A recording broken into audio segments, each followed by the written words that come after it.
தேவனுக்கு மகிமை உண்டாகட்டும். சிந்திக்க ஒரு சொல். நீதிமொழிகள் 29ஆம் அதிகாரம் 24ஆம் வசனம். திருடனோடே பங்கிட்டுக் கொள்கிறவன் தன் ஆத்துமாவை பகைக்கிறான். ஏதாவது ஒரு பெரிய வீட்டுல போய் பிளான் பண்ணி கொள்ளையிடுறது மட்டும் திருட்டு இல்ல. மத்தவங்கள ஏமாத்தி அவங்களுக்கு தெரியாம அவங்க கிட்ட இருக்கிற பணத்தையோ பொருளையோ ஏன் அவங்களோட நேரத்தையோ கூட நாம அபகரிச்சுக்கிட்டோம்னா அதுக்கு பேரு திருட்டு. இவங்க ஏமாளி, இளிச்சவாயி, இவங்களை எப்படி வேணா நம்ம பயன்படுத்தலாம், இவங்க கிட்ட இருக்கிறத நம்ம ஏமாத்தி எடுத்துக்கிட்டா அவங்களால கண்டுபிடிக்க முடியாதுன்னு யாரையாவது நாம வஞ்சித்து எதையாவது அவங்க கிட்ட இருந்து எடுத்துட்டோம்னா அதுக்கு பேரு திருட்டு.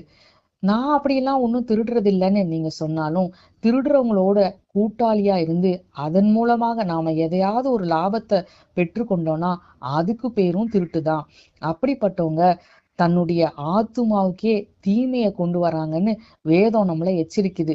நம்முடைய சரீரத்துக்கு இல்லைங்க, நம்முடைய ஆவிக்குரிய வாழ்க்கையே அது பாதிக்கும். நித்திய வேதனையை நமக்கு கொண்டு வந்துரும்னு கர்த்தர் நம்மை உணர்த்தி எச்சரிக்கிறார். அதனால இந்த எச்சரிப்பின் சத்தத்தை கேட்டு திருடுறது மாத்திரம் இல்ல, திருடுறவங்களோட கூட்டாளியா இருக்கிறதையும் தவிர்த்துறது நமக்கு ரொம்ப நல்லது.